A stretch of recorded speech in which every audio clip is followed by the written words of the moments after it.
Hola, bienvenido a esta clase 2 de nuestra materia de Fundamentos Bíblicos o Doctrinas Básicas. Mi nombre es Israel. Continúa en cada una de estas clases. No olvides de, si no has hecho las tareas, más bien, no avances en este video, sino envía tu formulario con las preguntas para confirmar que el conocimiento ha sido adquirido. Entremos porque el tiempo es limitado y hay muchos temas que conversar en esta clase número 2. Hoy hablaremos sobre la bibliología. Bibliología, cristología, neumatología, soteriología y todas las logías, todas las doctrinas. Es importante que tú memorices estos nombres para que sepas su significado. ¿Qué es la bibliología? Bueno, la bibliología es la doctrina de la Biblia. Y algunos han denominado a la Biblia como la biblioteca divina. Biblia viene de un término que hace referencia a muchos libros unidos, como a una gran biblioteca. La Biblia, que nosotros aceptamos canónicamente, está conformada por 66 libros individuales, de Génesis, Apocalipsis, los 66, y están divididos en dos grandes secciones: el Antiguo Testamento, Viejo Pacto, Antiguo Pacto, y el Nuevo Testamento o Nuevo Pacto. El Antiguo Testamento tiene 39 libros y el Nuevo tiene 27 libros. Información muy importante para que tú la conozcas y la memorices. ¿Quién escribió la Biblia? Porque quizás te ha saltado esa pregunta en algún momento. Bueno, la Biblia es revelación de Dios. Más o menos fue escrita por 36 autores, alrededor de 16 siglos, ¿ok?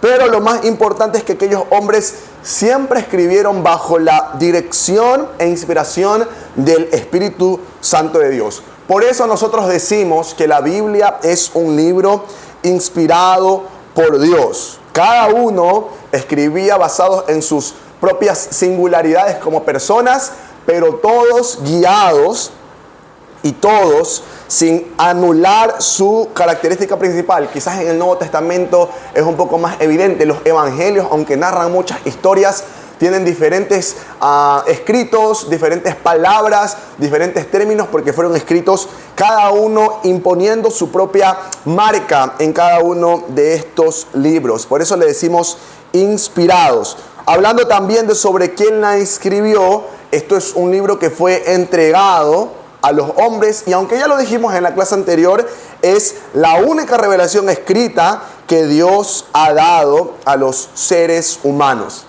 Es hermoso saber y entender también que los 66 libros de la Biblia, desde el Génesis hasta el último, que es Apocalipsis, tiene un gran y único tema sobresaliente, que aunque ustedes lo ven en pantalla, quisiera que lo escriban también para que lo interioricen en los comentarios, que es Cristo. Cristo se presenta como el Salvador en Génesis 3, cuando Dios le revela su plan de redención a Eva, o a Adán y a Eva, pero también en Apocalipsis con los últimos eventos, porque Cristo vendrá, reinará. Entonces entendemos que todos los 66 libros, el tema sobresaliente, directa o indirectamente, profética o no proféticamente, es Cristo. El Antiguo Testamento contiene muchas predicciones o profecías sobre Cristo, y el Nuevo Testamento nos muestra su venida y nos habla también de su regreso. Cristo es anunciado en el Antiguo Testamento y revelado en el Nuevo, pero también se nos habla de su muerte, de su sepultura, de su resurrección, de su ascensión en los cielos, y concluye hablando de eventos futuros, estos eventos escatológicos, que también vamos a dedicar una clase para hablar sobre escatología. Así que es hermoso entender que la Biblia habla netamente sobre Cristo. Jesucristo reinará sobre la tierra por 1000 años. Luego habrá un juicio llamado el juicio del gran trono blanco, y finalmente todo será restaurado. Un nuevo cielo y una nueva tierra serán establecidos. La Biblia nos presenta años, edades, desde la creación hasta la nueva creación a través de la venida de Cristo. Así que es hermoso entender que todo está conectado. No son 66 libros desconectados, sin estar entrelazados. Todos están enganchados de alguna manera. ¿Qué más diremos? ¿Cómo está dividida la Biblia? Esto es una breve descripción, ¿ok? Para que tú puedas entender un poco esta división. Más adelante, si no me equivoco, tenemos un mapa para que lo puedas ver. La Biblia habla desde el Génesis, donde está la creación y el ingreso del pecado al hombre, a la humanidad, el diluvio, de Éxodo a Esther. Tenemos la historia de Israel hasta cerca de 400 años antes del nacimiento de Cristo. Job, Salmos, Proverbios, Eclesiastés y Cantar de los Cantares tienen poesía y sabiduría. El resto del Antiguo Testamento, conocidos como profetas mayores y menores, son libros proféticos que contienen mensajes de Dios para Israel, que tenía que ver con su condición presente y su condición futura. Entonces, ahí tenemos. También en el Nuevo Testamento los evangelios hablan sobre la vida de Cristo, y en Hechos narra el origen de la iglesia primitiva, compartiendo la conversión del gran apóstol Pablo, que es quien escribe gran parte del Nuevo Testamento también. De Romanos a Judas se encuentran cartas a iglesias e individuos donde se nos enseñan grandes temas doctrinales. Romanos es un libro de mucha doctrina y nos comparte instrucción práctica concerniente a la vida cristiana. Y el libro de Apocalipsis, que no es el único libro escatológico, porque hay profecías de eventos futuros en muchos otros libros, como los Tesalonicenses o como el mismo profeta Daniel. Nos habla Apocalipsis de el futuro, sobre los eventos que tendrán en los cielos, en la tierra y también en el infierno. Aquí nosotros tenemos un gráfico para que tú lo encuentras en tu libro también, un gráfico para hacernos una idea de la división del Antiguo Testamento y cada una de sus subdivisiones. La Biblia, Antiguo y Nuevo Testamento, y cada uno tiene sus divisiones: Pentateuco, poéticos, históricos, profetas mayores, profetas menores. Y acá en el Nuevo Testamento, los evangelios, el libro de historia, las cartas de Pablo, las epístolas universales y revelaciones. Esas son subdivisiones dentro del Antiguo y del Nuevo Testamento, para que tú las puedas memorizar y las puedas también almacenar en tu corazón. Otro tema importante que me gustaría mencionar como parte de esta clase es entender que la Biblia, que la palabra de Dios, en el orden en el que nosotros la tenemos escrita, no es un orden cronológico. Es decir, Génesis, Éxodo, Levítico, Número, Deuteronomio, si bien es cierto, narran historia una detrás de otro, pero cuando a los estudiosos de la Biblia han ido descubriendo manuscritos más antiguos, van fechando conforme a el tipo de escritura, conforme a la antigüedad del material donde se los encuentra, o incluso conforme a cómo se describen los reyes o los hechos a su alrededor, y se han dado cuenta que algunos eventos han ocurrido en un orden diferente al que tenemos canónicamente. El orden canónico se los ha intentado distribuir en función de su clasificación. Por ejemplo, los libros poéticos en una sola sección. Pero cuando tú conoces más de la palabra de Dios, te das cuenta que después del diluvio, muy seguramente ocurre todo lo que le ocurrió a Job. Y mira que Job está casi por la mitad de la Biblia o casi por la mitad del Antiguo Testamento. Entonces, Génesis 1, 2, hasta el capítulo 8, 9, si no me equivoco, hasta el capítulo 11, que relata el tema del diluvio.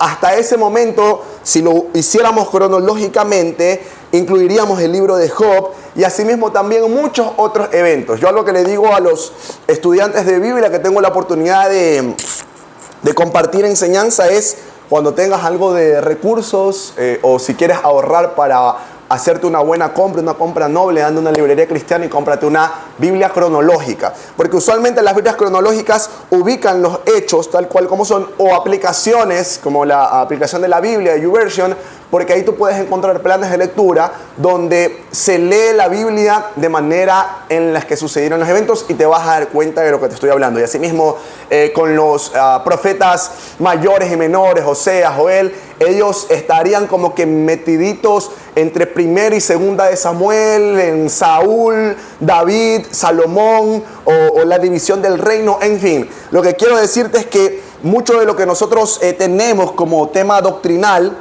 como tema bíblico, tiene que ver más con un orden canónico antes que con un orden cronológico. Esto es como tema de información. Así que la Biblia es un libro hermoso, un libro que se actualiza por sí solo. Muchas veces cuando somos jóvenes o adolescentes, por nuestro desconocimiento, uno dice: ¿yo para qué quiero leer un libro tan desactualizado, un libro tan antiguo? Yo quiero algo que me hable para mí hoy. Y la verdad es que la Biblia es un libro vivo, que aunque lo leamos el mismo texto en repetidas ocasiones, siempre la enseñanza va a depender más de lo que estamos viviendo antes del escrito como tal, porque la palabra de Dios es viva, es un ser vivo la palabra de Dios, que siempre se actualiza en función de nuestras necesidades. Por eso no tengas miedo de leer la Biblia de tapa a tapa 1, 10, 15 veces, porque siempre vas a encontrar una nueva enseñanza, algo que no te fijaste, algo que no te diste cuenta, y es algo hermoso poder estudiar la palabra de Dios. Dice un gran escritor sobre la Biblia contiene la mente de Dios, el estado del hombre, el camino de salvación, la condenación de los pecadores, la felicidad de los creyentes. Sus doctrinas son santas, sus preceptos son comprometidos, sus historias son verdaderas y sus decisiones son inmutables. Escucha lo que viene a continuación. Léela para ser sabio, lo tienes en tu libro. Créela para ser salvo y practícala para ser santo. Contiene luz para dirigirte, alimento para sostenerte, consuelo para alentarte. Es el mapa para el viajero, la brújula del piloto, la espada del soldado, el itinerario del cristiano. Aquí se establece el paraíso, los cielos son abiertos, las puertas del infierno son reveladas. Cristo es su gran tema, nuestro bien es su diseño y la gloria de Dios su finalidad. Léala lentamente, frecuentemente y en plena oración. Es una mina de riqueza, un paraíso de gloria y un río de placer. Amén. Ahora, se viene una lección importantísima que tú sí la debes agendar con las tutorías vía WhatsApp o en una tutoría presencial. Si a lo mejor yo confío que este material va a extenderse y quizás va a traspasar nuestras expectativas de lugar e incluso, ¿por qué no, de país? Una videollamada, o si eres parte de esta comunidad de Ciudad Refugio, busca a uno de los pastores para rendir la siguiente prueba, que la vas a ver a continuación en la descripción de las tareas. Pero igual te la digo, es memorizar los 66 libros de la Biblia, ¿ok? Una vez que tú estés listo, vas a citar una tutoría virtual o vas a agendarte una conversación con los pastores para poder rendir esta prueba y determinar. Dices: pero ¿de qué me sirve aprenderme los libros de la Biblia? ¿Para qué me sirve? Bueno, es bueno que los conozcas, por ejemplo, para cuando vas a buscar un texto bíblico. Conocerlo te va a ayudar a aprovechar tu tiempo e irte directamente a donde debes buscarlo. Es de hijos de Dios responsables conocer dónde están los libros de la Biblia, saber de qué se habla cuando hablamos del profeta Joel o cuando hablamos del profeta Daniel. Así que este es tu desafío para esta clase. Tómalo en serio, memorízalo, practícalo y agenda pronto tu tutoría. No quiero estresarte con más cosas. Aquí cerramos nuestra clase número 2. No avanzas a la clase siguiente hasta completar tus tareas. Nos vemos en la próxima clase de Doctrinas y Fundamentos Bíblicos.